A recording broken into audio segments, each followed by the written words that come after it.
Hey, what's going on, guys? K-Jin here. I've been learning Korean for about a month, and probably one of the most challenging tasks was actually to come up with a decent resources to kickstart with. So in this video, I'd like to share top 5 most helpful YouTube channels I'm subscribed to. I have subscribed to in order to actually build my own Korean learning map. So just to give you an idea, I'm not usually subscribing that much on YouTube, and if I do subscribe to some sort of a channel, that means it's really decent. I mean, like, I do watch mostly all the videos that from the channels I'm subscribed to, so it's not a matter like some people do, like you just subscribe to hundreds of channels and then you're not watching videos at all. So I actually do watch those videos and I find them extremely helpful. And also, these are kind of the list of resources that actually help me to move off the dead point. So, Korean is very different compared to English, and it's really important to build a proper understanding on how to come up with a core kind of skeleton of the language to, trying to grab it, just trying to grab the most essential things in order to it's the matter of trying to build some sort of a basic core, some sort of a basis you can rely on further on in your further learning. And without actually obtaining this sort of a skeleton, without obtaining this kind of core, it's incredibly hard to start improving, because you always kind of have the same issue, like you can't bring all the stuff together. And this is like the current world's most current world's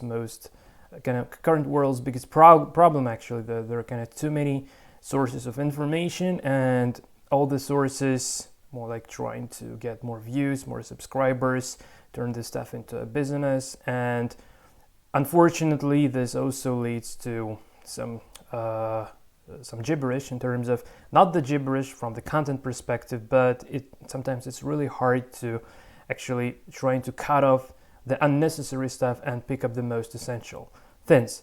So the reason why I'm doing this video exactly for about 1 month of learning Korean is because this is still kind of fresh in my memory. So I still remember the point where I knew literally nothing about the language at all, and now at this point I'm capable of building simple sentences and even trying to use some sentence conjunctions at some point. So I feel more or less that I've just started building this kind of core basis to grow from, basically. So that's kind of the idea.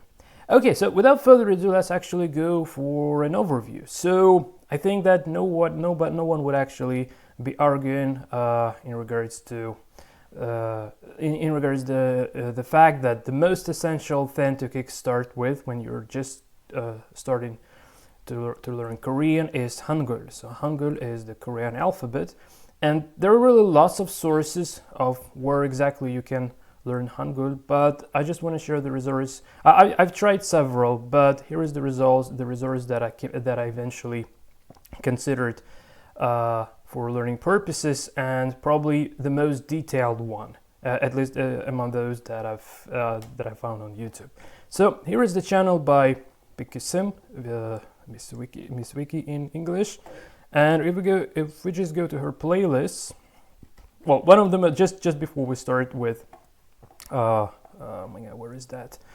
With the Hangul itself, Korean alphabets, pronunciation, and reading. So here is the playlist that actually has all the stuff that you need to know about the alphabets. But one of the most essential thing regarding this kind of channel in general, that it kind of gives you some sort of a learning map in terms of more like with the from the grammar rules perspective. However, it's really useful, like at very least the first 10 videos. So here all Korean lessons in order. So this kind of playlist contains the most essential videos from all the playlists that she has on her channel. And it starts with Hangul, and then it goes to some basic grammar points, etc. So probably this wasn't the most kind of correct approach, or maybe on the contrary it was. It's really hard to say now, but maybe it's just my personal considerations in language learning. I don't know, I don't have that much experience in language learning. I only learned English when I was a kid, so it's kind of like my second language, let's say, if not counting the native languages I speak. So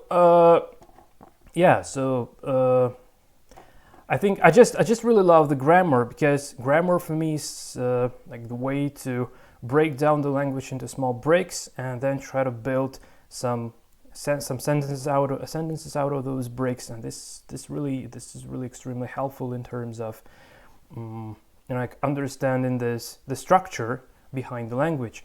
So I actually started with the grammar, which goes just right after the Hangul alphabet. And when you don't know anything in Korean at all and you just kick start with the grammar, it might seem a little bit overwhelming, but just after watching a few videos by Miss Vicky with this sort of a playlist, it gives a bird's eye view of the entire Korean language in general, and this is extremely helpful.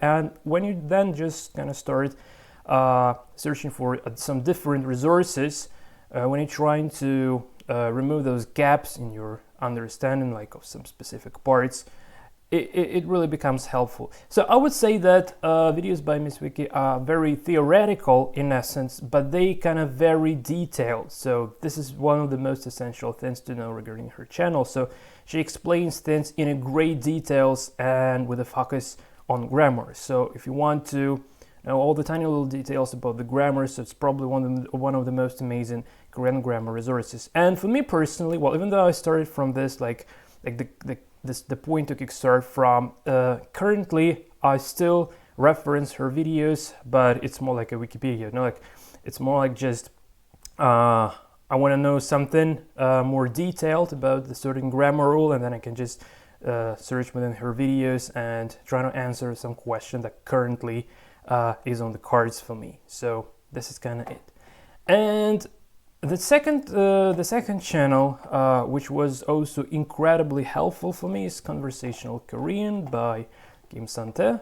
At least his name is Sante. I'm not sure about the last name, Kim. I guess if not, I'm really sorry if I just mispronounced or something.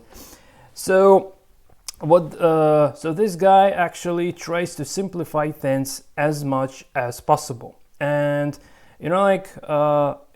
his channel actually helped me to build the very basic vocabulary, even though it's about kind of conversational Korean. For me personally, it helped me to come up with the most basic Korean vocabulary containing the words like I, you, he, she doesn't have the direct translation in Korean, but still, like this, that, here, there, which, why, what, etc. So all these words that are not nouns, not adverbs, not verbs, all this helpers from the parts of speech types perspective. And this was incredibly helpful, because these kind of helpers are kind of tiny little pieces of Korean, let's say, but they are really often being encountered within the Korean content itself. Say if you watch K-drama, or if you just trying to surf the Korean internet. So these kind of words are very, very often being encountered very, very often. So yeah, also very kind of nice stuff. And also, yeah, really like from the conversational perspective, this is also incredibly useful resource. But again, like just my personal kind of like opinion, that I didn't actually use his channel and the content from his videos to learn the conversational stuff itself. What I can say from an English learning perspective, that for me personally, like the conversational skills came much later after the grammar. So I'm the guy who actually goes through the hard way. So starting with kicking up with the grammar, but that actually allows you to build up a solid basis. And with that sort of a solid basis, you actually do understand how to build whatever you want using those kind of breaks that the grammar allows you to have, basically, right? So again, the simplicity is one of the major things that helps to acquire the content by this guy in absolutely kind of natural and easy way. So I would say that like when you're trying to push the vocabulary into your brain, it's really hard. It resists, right? But with this kind of channel, Sante, but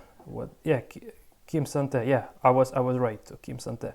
Okay, I'm not sure how exactly this is spelled using Hangul characters, but from the pronunciation perspective, that doesn't really mean that much. So, it's kind of the opposite to Miss Vicky in terms of the opposite approach, right? So Miss Vicky he just drops like the practical stuff and goes completely into theory, while Kim Santa actually drops all the theory as much as he can, and he just say, okay, so we want to say like this or that or whatever. So he just tries to teach people to say simple things in Korean in a fastest way possible, and the simplicity is very, very nice. So I was a little bit confused by the fact, like, let's say Miss Vicky was describing the particles, like object marking, like topic marking particles, subject and object marking particles, and so on. And when she was composing the sentences to showcase the grammar rules, I was like, okay, so we need to use all of these particles. And then I watched the video by Kim Sante, and I see is that he doesn't use particles at all. And I'm thinking like, what the heck is going on here? And then I realized that actually, yeah, it's possible to drop the particles if the context is clear, and in the conversations, it's quite obvious. It's pretty usual that the context is clear, because like if this is me talking to you, then we don't need to say na, no, no. We can just say na, no, and that's kind of enough, because me and you, and then what are we talking about? That's kind of it. So no reason for kind of like going with these particles, especially when the phrase is relatively short or very short or extremely short. So that's the case, and I hope that's clear. So extremely easy to acquire, content that is extremely easy to acquire. So Kim Sante, check this out, the basic vocabulary. And I just like this guy. He makes if you just watch the videos by Miss Vicky, you would be thinking like, oh my god, Korean is probably the hardest language in the world. And if you see a few videos by Kim Sante, you would be thinking, oh, Korean is just a piece of cake, so it's not a big deal to learn it. And the first is not true, and the second is not true as well. But in cooperation, they kind of like give you an idea of the actual level of difficulty of the Korean language. Okay, so I think now we can move further on. So the next channel I'd like to introduce is Talk to Me in Korean. And even though this is more like a business in terms of they have really lots of courses, like paid stuff, etc., still sometimes I do encounter some videos that are actually really helpful.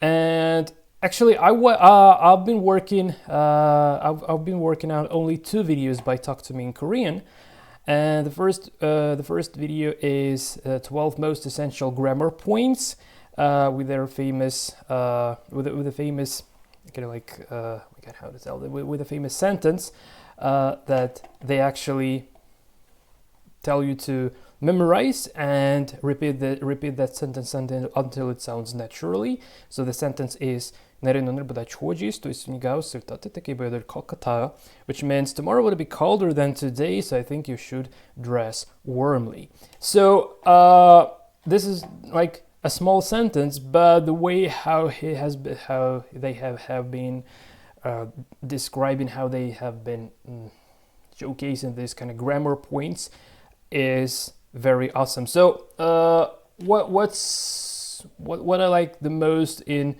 this kind of 2 videos, so the one is like this 12 grammar points, and another video is called A Long Korean Sentence, where he's just shows some conjunction techniques on how to connect like multiple sentences into one very, very long sentence. And again, like, so for me personally, it's kind of like the matter of having the same grammar points that I'm learning from Miss Vicky, but they have been entitled at the maximum level, let's say. So they are very kind of tight. So it's like if you have a regular file, it has like 10 megabytes, and then you have make a zip archive from that, and it's kind of like half size has been the half of the size has been reduced, right? So it's kind of like a very tight way to take the grammar and like all the stuff together and just to provide the very gist of things. So this is really helpful in terms of like, I don't know,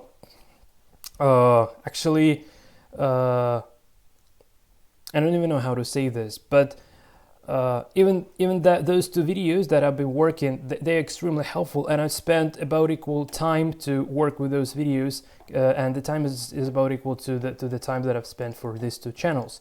So I didn't watch that many videos, just two videos, but they are very helpful in terms of, I know for me personally, they just made my day, they made my Korean learning, so it's kind of very nice. And also they have quite pretty useful videos for some details, like if you say, like in English you can say this like exactly the same way, but in Korean it has like the same thing can be said in like some different manners. So it's really nice to have kind of like these explanations by the native speakers. So they do explain the differences, like how exactly and where exactly to use relatively similar words, grammar structures, etc. So it's kind of fun, and it's just it's very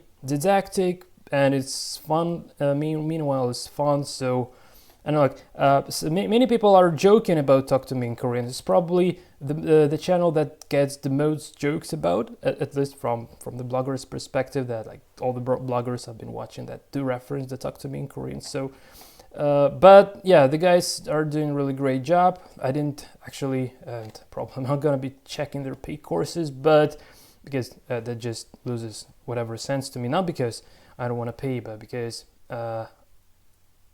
you usually pay for the learning map that someone has composed to you, but I strongly believe that you are the only person that actually can come up with a proper learning map on your own, because this is you, this is your consciousness, and no one else but you actually knows how to learn, because you're the guy who learns the steps. So that's kind of it.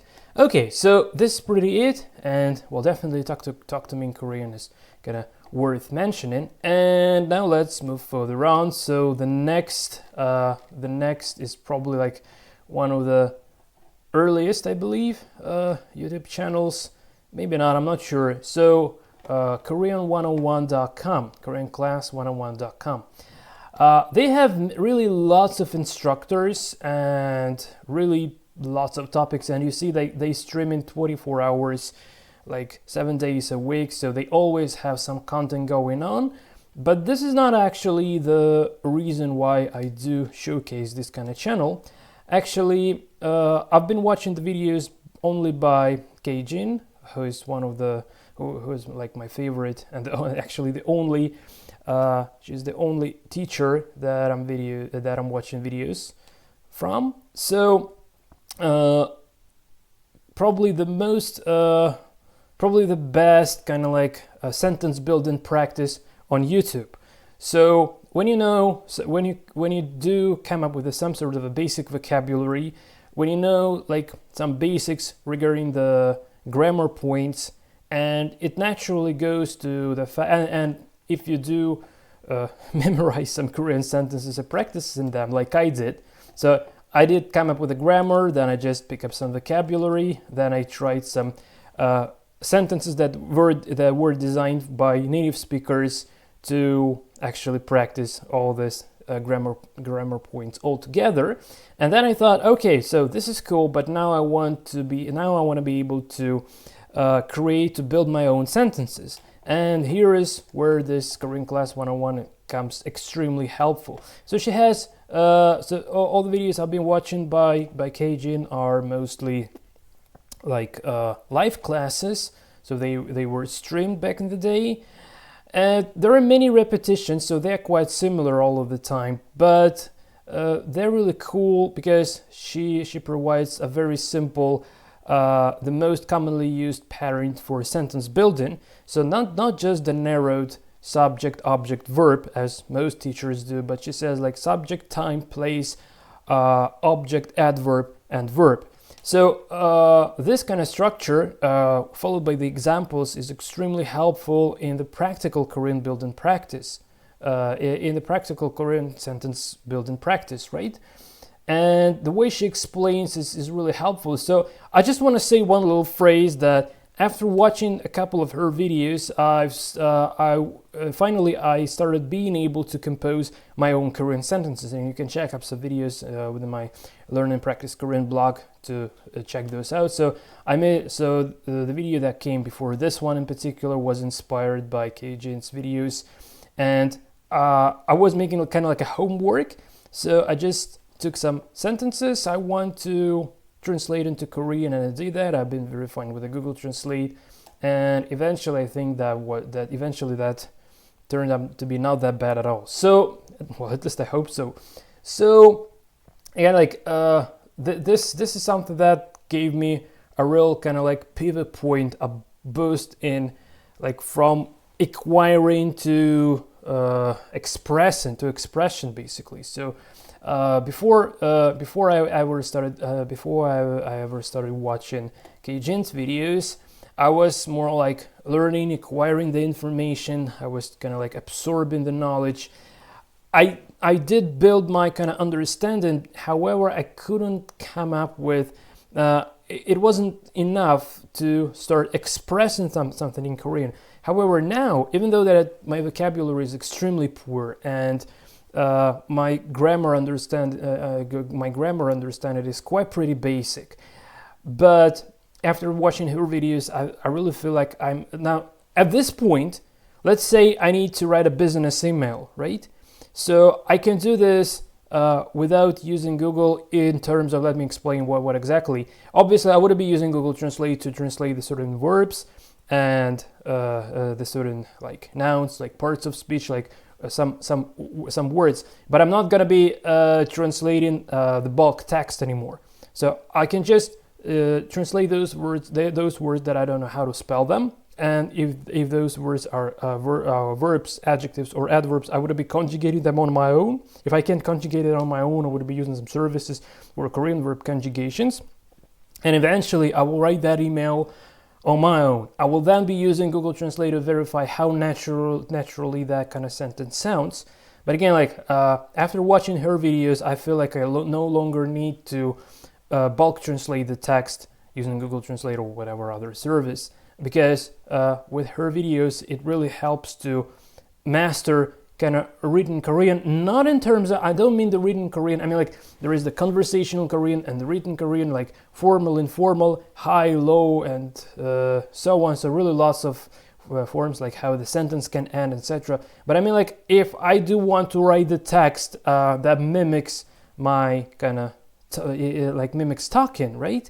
In that case, I'm usually using the informal high form, so sentence ending with yo, and using like 저는, like not 나는, and so like informal high polite form. So using that sort of a kind of like style, which is according as far as I did realize so far, like the most commonly used one that you can use almost in whatever cases of your life. So almost like it works almost for whatever situations. Well, at least those I can encounter in theory, because I'm not going to be talking to president or disaster like that, right? So it's quite pretty okay to use this informal high polite form and the respective Korean sentence endings for that purpose. So if we're if we're talking about this kind of style, in this case, it's really helpful to. So after watching her videos, I now feel that I'm confident enough to actually do this on my own. When actually to compose like, I don't know, 10 sentences, it would take me the entire day, the whole day to do that properly. However, like she's giving you an opportunity to start doing things on your own, and this is the absolutely kind of pivot point in the entire kind of learning path, because before watching her videos, I wasn't actually able to build sentences on my own, and now I feel that I can. And and the way how she explains is very, very didactic, very useful, and yeah, you really need to check that out if you want to kind of start doing something on your own in Korean. So thankfully to her videos, I finally realized that all the knowledge that I've acquired so far actually started to make use for me, and I started feeling the progress in Korean. I didn't feel any progress before, but now I do feel that.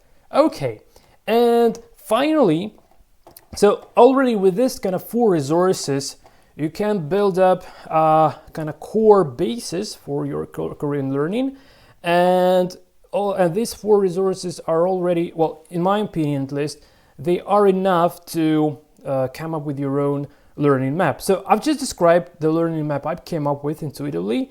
Obviously you might be using some sort of a different one, but the idea, I'm just checking the mic, sorry guys, but the idea is that there's kind of 4 different angles to the same topic actually let you kind of like come up with some sort of your own understanding and to compile your learning practice on your own. And I think this is probably one of the most important things ever. And once this is done, the next resource I'd like to introduce is the channel by Korean Unnie. She called this herself Unnie or Unnie, but actually it's Unnie, and Unnie is kind of sister or older sister. It's kind of like comes from K-dramas, from my K-dramas experience. So you can call a person Unnie or Oppa. Oppa means like brother, Unnie means like a sister, so it's like a friendly way to reference the person that you're relatively that you're actually not relatively, that you are close to. So it's more like for friends. And I'm not sure, but I guess the reason why she calls herself Korean Unnie, so Hanguk Unnie means Korean Unnie. Yeah, it's written here, but I swear these are the words in Korean that I already know. Okay, so what this reminds to me from the Korean culture perspective that I've learned so far from the language learning process, it feels like she's trying to be informal with the YouTube viewers, and she's trying to get close to them. She's trying to like be like as if she was as if every random man on the internet was her friend. So she's really trying to get close, and this makes her content really interesting and easy to acquire, easy to learn, easy to absorb, things like that. So how I'm using the 한국 언니 한국 언니의 channel, I guess that's the way to say like Konglish version of channel. Okay, so how do I use her channel? When you have these basics, this basics and this basis that I've been describing within the previous 4 kind of channels, you already feel that you have some core that you can start adding like modules to or details to. You can start expanding this kind of core. You can change in this core. You can like turn in this to face like different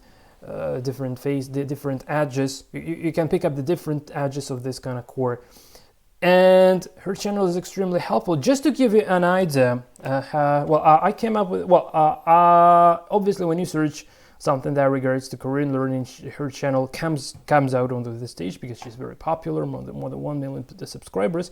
But I didn't consider watching her videos until yesterday, basically. And here is the deal. So in order to make use of her content, you really need already to have some sort of a basics, because she explains details, but she's doing this in a very casual way. So like her explanations are extremely helpful if you already know something. But if you don't know anything yet, her explanation might not be making that much sense.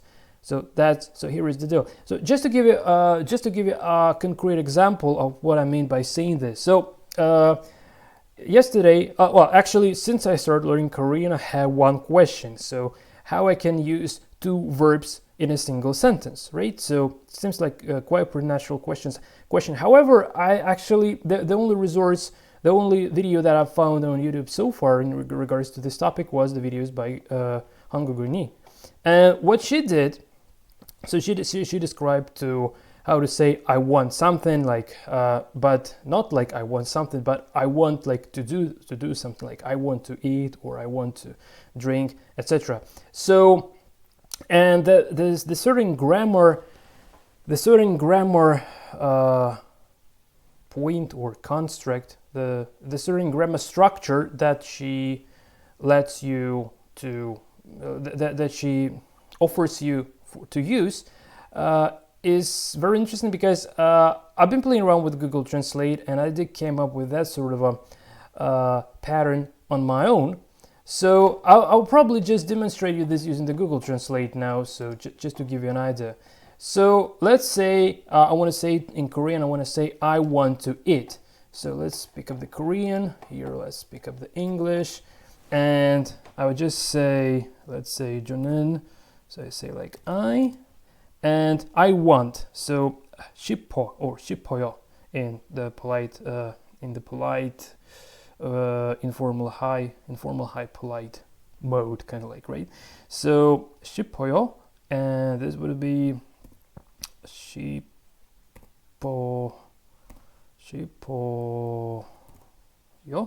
So I want, 싶어요, I want, and to eat, let's say. So to eat on its own would be, in the dictionary form, it would be 먹다. So here it is, so 먹다. Okay, so eat, or more likely to eat, because this da means a dictionary form. So what I tried to do on my own, I just tried to take the verb stem, and bearing in mind the rule on how to build Korean sentences. So first we need to put up the primary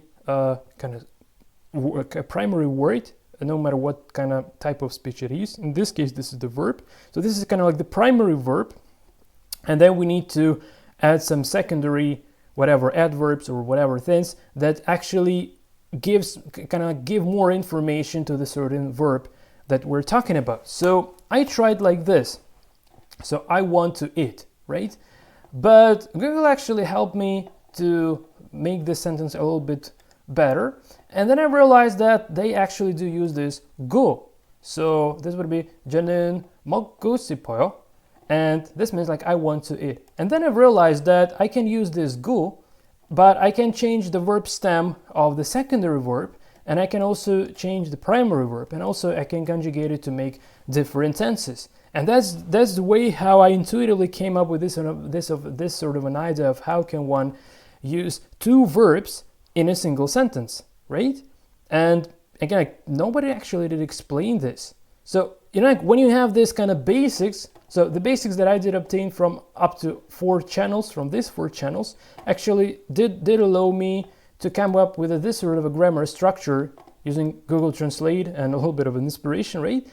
And then I actually started Googling for this, started searching for this on YouTube, and then I saw a video by Unnie, and she has explained this exact kind of like grammar structure to how to use two verbs in the same time, like simultaneously. Well, the video was about some different stuff and with some sort of specific examples, and she didn't even make the emphasis on this that much. She just said like, okay, here is the grammar point, and using this grammar point we can say like 1, 2, 3, 4, etc.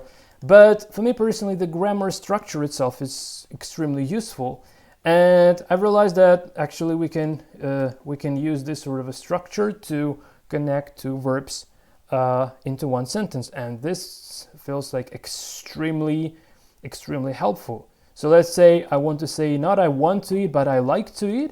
So I can simply use another verb, 좋아요, which means to like. So I can simply say 좋아요, like this, and suddenly we have I like to eat. Okay, so 저는 먹고 좋아요. 저는 먹고 좋아요.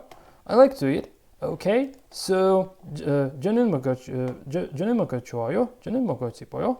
So I like to eat. I like to eat. I want to eat, and that's kind of it. And then when I've discovered this kind of nice feature of her channel, I started thinking that probably let's try to search for some kind of like building blocks, not the building blocks, some kind of ready-made phrases or patterns. It's better to say patterns than phrases, to actually grow, to expand your I don't say conversational skills because I just don't have those, but let's say your skills to create something in Korean, like sentences, etc.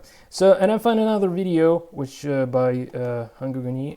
The video was about how to the video was all about sentence conjunctions. So how to say and, so, then, and but, right? So to say and, we need to say 그리고, and let me just demonstrate you this. So and would be 그리고, like this. And to say but, this would be oh my god, I forgot. Okay, sorry guys, just let me go. No, it's like 하지만, but 고로. Okay, let's say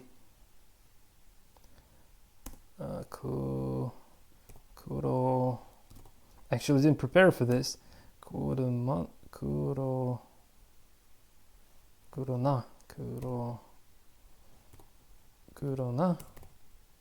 But, yeah, 그러나, but also so to say so, we need to say 그래서, and this would be 그래서.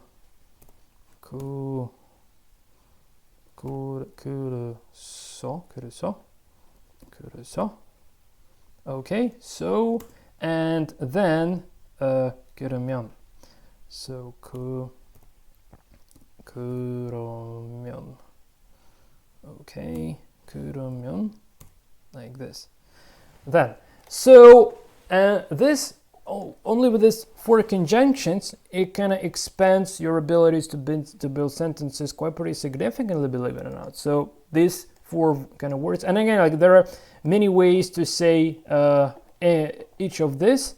So it's just like what I consider to be the most basic kind of conjunctions, but I love the explanation by Unnie. So the way how she explained this, well, again, like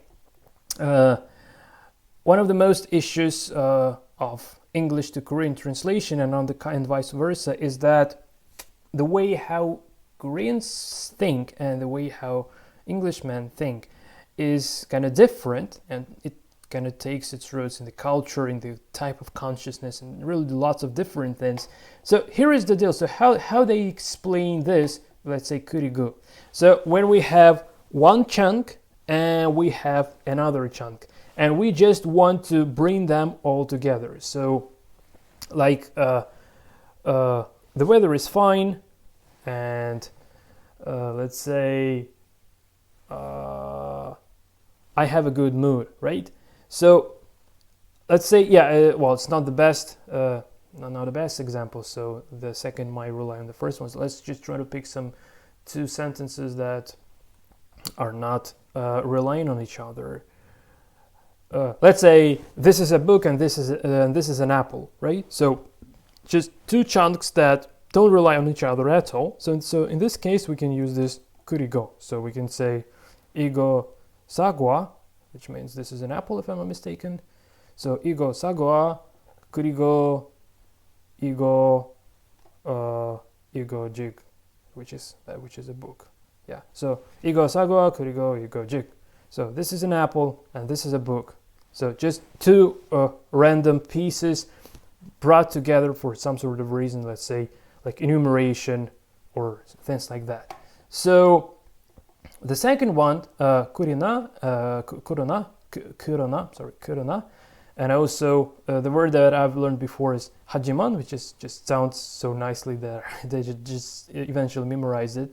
So 그러나 is like but it also can be used as however, and 하지만 the same. It's like but it also can be used as however. Well, for me personally, I do understand that 그러나 is more like but 하지만 is more like however. But it's really not that easy to distinguish. I need to dive into the details to know that for sure. But anyway, so let's say if we have one sentence and another is kind of opposed to the first one. So if we say, let's say, I like to eat one thing but I don't like to eat another thing. So we can say like 저는 라면을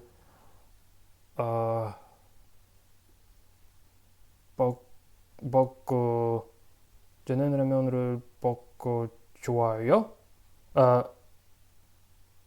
Yeah, I'm not sure if I should use you. No, it's not a sentence ending, so probably I shouldn't. Okay, so I want to say that I like to eat ramen, but I don't like to eat tteokbokki, which is another Korean dishes, and ramen is the Korean dishes as well. So let's say 저는 라면을 먹고 좋아. 그러나 저는 떡볶이를 먹고 안 좋아해요. I'm not sure if that is correct. I'm sorry, I'm just not that good in Korean to build sentences in my mind and speak them. Meanwhile, it's actually my very first experience in public. Sorry guys, so I'm more like typing this, verifying with Google Translate. But I just try to give you an idea that even if you can't speak yet, if you can't do this on the fly yet, already with this sort of a conjunctions, you can connect two things together. And this one, so is very similar to like so in English. So when one sentence and another happens because of the first sentence, like the second is relying on the first one. So like I'm hungry, so I want to eat. I don't know how to say I'm hungry in Korean, but let's say I'm hungry. Let's imagine I said I'm hungry in Korean. So I'm hungry. 그래서 먹고 싶어요. Yeah, I'm hungry. 그래서 먹고 싶어요. So I'm hungry, so I want to eat.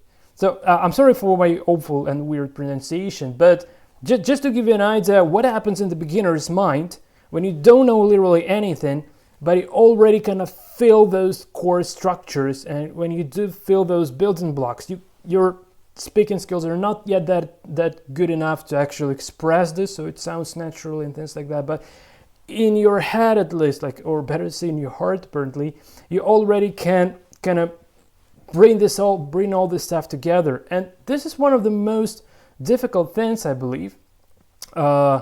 So yeah, and then, well, I'm not going to be covering this because I'm not that clear on my own yet how exactly to use this, because the myeon on its own is the particle that means if, and I'm not really that sure that in that great details how exactly this is supposed to be used, even though Unnie did actually provide some examples on this, but I don't know this good enough to provide some sort of an example of my own, so I just drop here.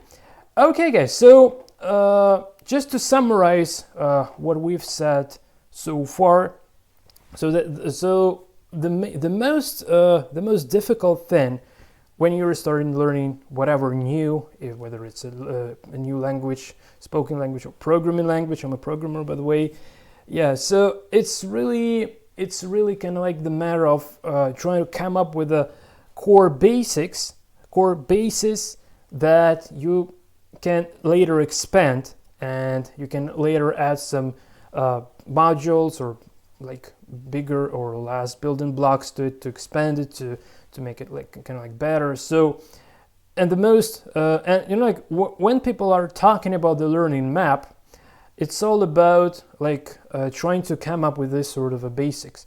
So one of the most important things, according to my understanding, is actually being able to compose, to come up with this sort of a basis on your own.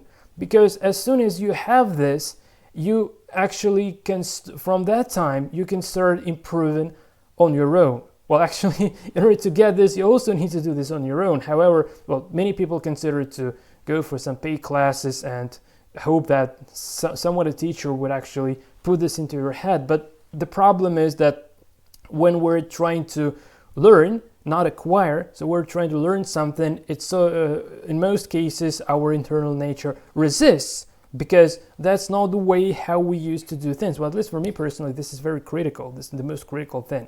So the idea is that if you are able to come up with some sort of your own method of getting this core, right? So if you do come up with this sort of core on your own, then you can just go improving, and then you will start feeling the progress as soon as this kind of core exists, right? So it's not the matter of proving to others that you know something, not at any point, right? It's just the matter of your own internal kind of feeling that you have this sort of a basics, and then you can put more and more things on top of it, and eventually this growth into the fluency. So you can actually listen to my English. And my English actually proves that this kind of method that I'm talking about is actually working, because English is my second language. So the problem with English is that I've been learning that for a long time, but I would say that years of learning English didn't actually give me like almost at all. And then in recent couple of years, when I've been using this sort of approach, I'm currently trying to apply to Korean, my English has improved significantly. Well, and obviously probably because I'm talking English every day when I'm recording my YouTube videos, my programming videos mostly. Maybe that's the case as well. So it's all a matter of practice. But here is the point. Here's one of the most important points that I want to tell you guys, and then we'll end up with this sort of a video. So here is the deal. When you have some theory like grammar, when you have some conversational patterns as the practical part, when you do bring that all together as this kind of like the bare minimal core to expand later on, this is good. But this is just something that actually allows you to learn new thing, and that's kind of a solid basis that you can build your language knowledge on top of. However, in order to sound more naturally, like the native speakers do, right? You actually need to learn. You can't just take a sentence and translate it to the foreign language and hope that it would sound natural. It would sound weird in most cases, because the problem is how you think. Because if you're not thinking in the language you're talking in, it always would be weird, because the way how it's natural to say something in a certain language derives from the way of how you think in that sort of a language. So it's the matter of learning how to think in the language rather than how to learn to speak in that language, right? So, and the practical approach that I personally used, well, in English in particular as an example, and that I'm trying to use now in Korean, and again, 한국어니 is the resource that I'm using for this sort of a purpose mostly currently. So the idea is I'm trying to acquire how native speakers say how native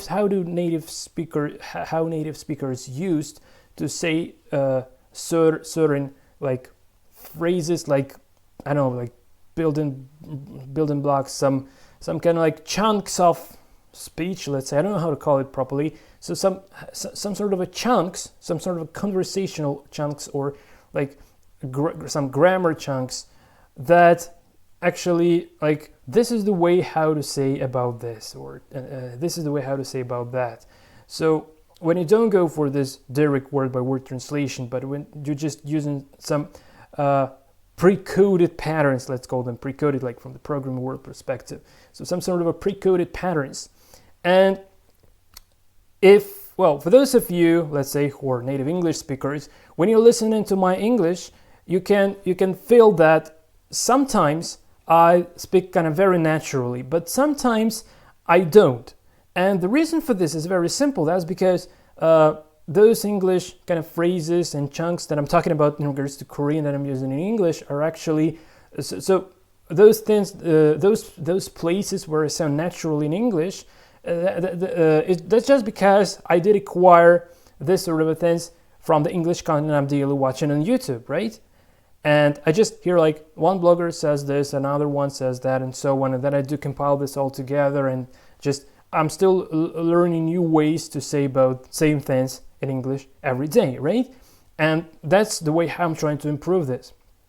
And I just thought that you need to have a solid English skills in order to actually being able to do this, but I was horribly wrong. If I started this doing earlier, my English would be much better at the moment. Well, obviously for those if you're non-native speakers, you think like, okay, he's just fluent, he just speaks, and that's kind of it. But trust me, guys, if you're a native speaker, you definitely know what I'm talking about. So it's kind of like you really feel like those parts that I'm really fluent and those parts where I only seem to be fluent.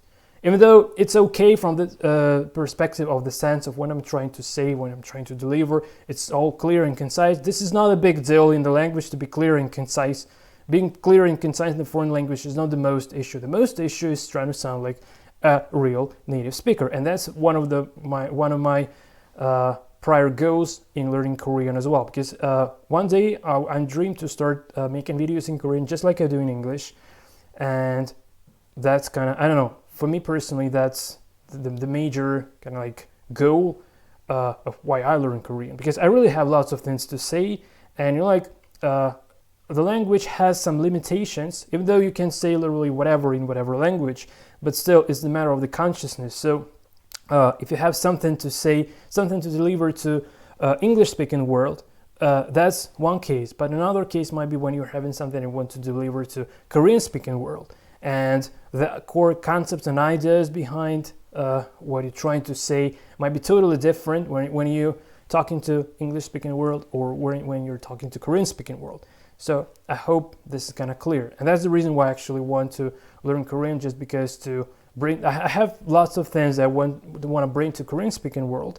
And even though I can't do this in English, and there are lots of Koreans who actually does speak English, it's not the case really. So I feel like expressing my thoughts in Korean would be much better.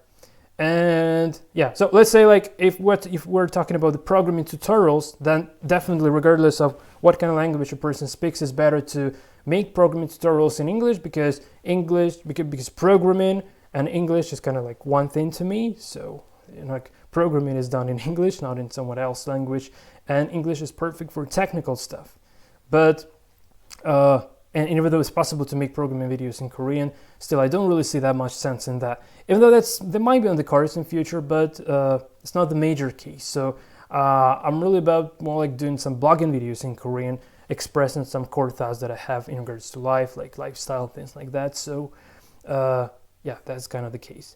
Okay guys, so I think this is it from my side. So I really hope that this little overview of the top 5 free YouTube resources available for you as a beginner in learning Korean was actually helpful, and I really hope that you will start making progress in your Korean just like I did. And also, if you're interested in following my progress, well, feel free to check out my Learn and Practice Korean playlist, one of the playlist section on the K-Jin's channel. So there you can watch my progress from absolute beginner and to the current level that would be available by the time when you would be watching that video. So I'm making these blog videos quite pretty often, apart from my programming tutorials. So mainly I do the programming tutorials, but I also do this Korean progress stuff. It doesn't give much views and not really that popular, but I'm doing this because I just cannot doing this. So probably that's the reason. Well, okay guys, so this is it from my side. Thanks for watching. Until the next time, and take care.